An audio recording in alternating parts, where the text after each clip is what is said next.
Good morning, everybody. The third quarter-final of the 1987 Cricket World Cup was played today in Ahmedabad. It was a match between New Zealand versus England. This was the same ground where England started off their World Cup in dramatic style with that thrilling 2-wicket victory against Australia.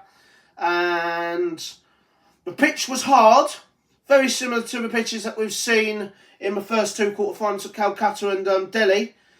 But there was some slight cloud cover. It was quite cool as well. It was only around 22, 23 degrees. And England won the toss and elected to bowl first. Now, considering this has been a bat-first tournament, you felt there was a gamble from... Even Mike Gattin said that this was a bit of a gamble, but he felt like having chased 236 on this ground against Australia, and there was a bit of cloud cover, he felt that the pitch wouldn't necessarily change that much, and he felt if he could get New Zealand reduce New Zealand to around 200 to 230, then they have a chance of chasing the runs down. And this is what happened. And as you can see, the plan worked absolutely perfectly. England's best performance of the tournament by a long way away. New Zealand never got going. The pitch actually was a little bit slow in my opinion. But England bowlers bowled really, really well. New Zealand 221 for 9 from their 50 overs. They probably should have been all out for about 196. I mean, look at that. 60 off 120 deliveries for John Wright. Absolutely torturous effort, but a battling effort nonetheless. 18 for Phil Fawn in his first appearance of the competition. 21 for Martin Crowe. There was a duck for... really poor shot from Kevin Rutherford. 27 for the captain, Jeff Crowe. He's had a disappointing tournament. He was out to a dreadful shot. A quick fire 40 off just 46 deliveries for Deepak Patel.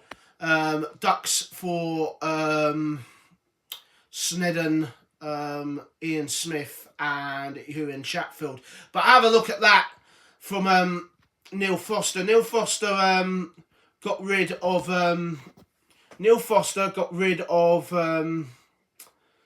John Wright for 60, and then he bowled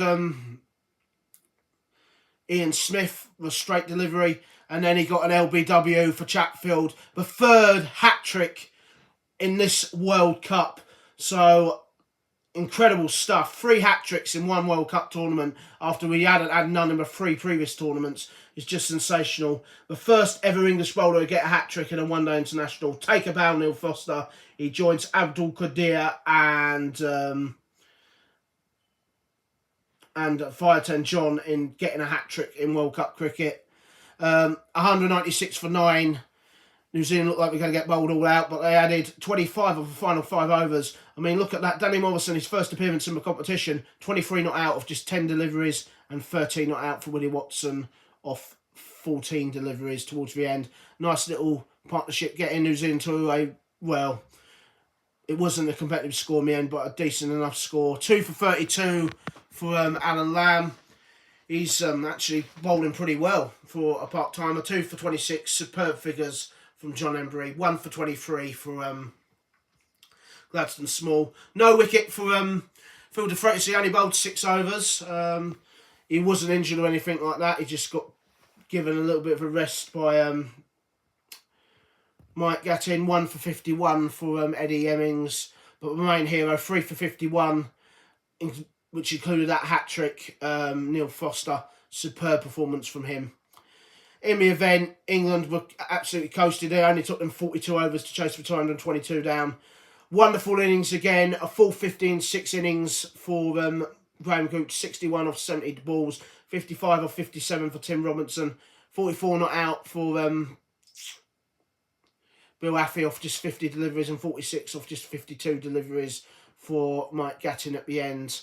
Mike Gattin, very unselfish towards the end. He ran a single off the penultimate ball of the match, and he allowed Bill Affey to get the winning runs. It would have been so easy for him to get an unbeaten 50, but he got Bill Affey to hit the winning runs. 222 for 2, 42 overs is all it took.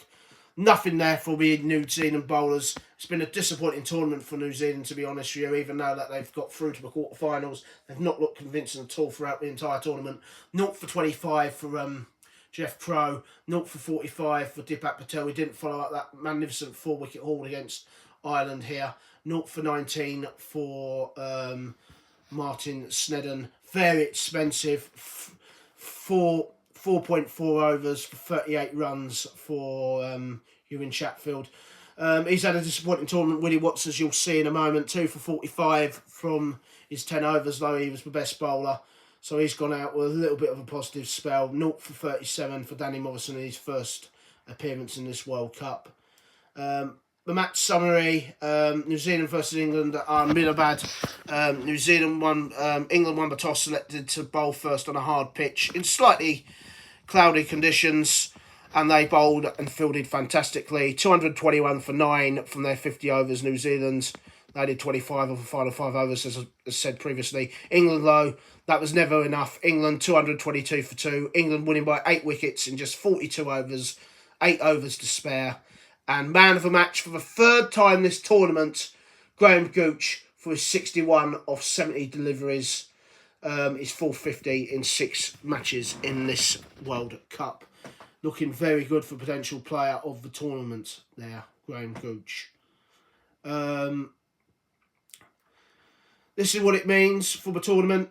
England are through to the semi-finals of the World Cup for the 4th time out of 4. They are the only country in World Cup history to have reached the semi-finals of every World Cup tournament so far to date, after the West Indies' defeat against Australia yesterday. England will play the winners of Zimbabwe versus India tomorrow. It could be a potential rematch of the group stage game held about a couple of weeks ago. And you just get the impression that maybe this England side would be capable of beating India in a World Cup semi-final. Let's have a look at the star players, though, for both England and New Zealand. New Zealand's tournament's over. New Zealand's tournament is over. But let's have a look at the star players for New Zealand. Well, he ended up with an average of 8 with a bat, but that's not the main case. 7 wickets in 6 matches, an average of 30. A disappointing tournament for Willie Watson. Didn't really look anywhere near his best, albeit they bowled in very difficult conditions. It was a trying effort in the end for him. As for Jeff Crow, got 202 runs in 6 matches, only 150 though, an average of 33, so that's a disappointment. 2 wickets in 2 matches, an average of 34, but he was put down as the star batsman for New Zealand. As for the England players, well, 6 wickets in 4 matches, an average of 21 for Eddie Hemmings. He's bowled pretty solidly so far. 9 wickets in 6 matches, an average of 16 for Phil de Freitas, who didn't bat today. Alan Lamb didn't bat today, still averaging 74, but he took 2 more wickets with a ball, 4 wickets in 3 matches, an average of 13. Graham Gooch, 329 runs in 6 innings, an average of 54. 450s in 6 innings. He's got to be one of the contenders for player of the tournament. He's 50 runs behind the leading run scorer, which I think is still Desmond Haynes of the West Indies. Let's have a look to see whether anyone's overtaken him. No, actually, no, Desmond Haynes is still the leading run scorer. 379 runs Desmond Haynes has got. I don't think anyone's got 379 runs here. Have they? No, they haven't. So, yeah. That's what it looks like for all the star players right now. Yeah, that was England's best performance of the tournament by a long way. That was a perfect all-round performance. Brilliant fielding. You elect to bowl on a hard pitch in slightly cloudy conditions and cool conditions as well. Considering this World Cup has been bat first, you win the match.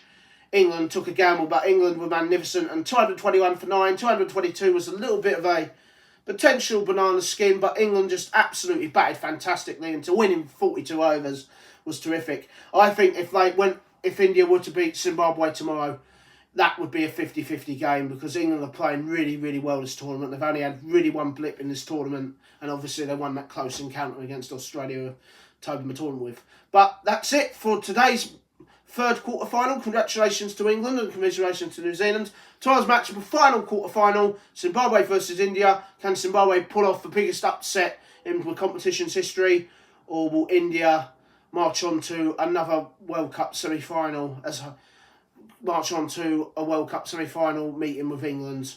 as host nation. But until then, this is me, Lauren Tower, reporting on the 1987 Cricket World Cup being played here in India on Brian Lara Cricket on PlayStation. It's goodbye from me.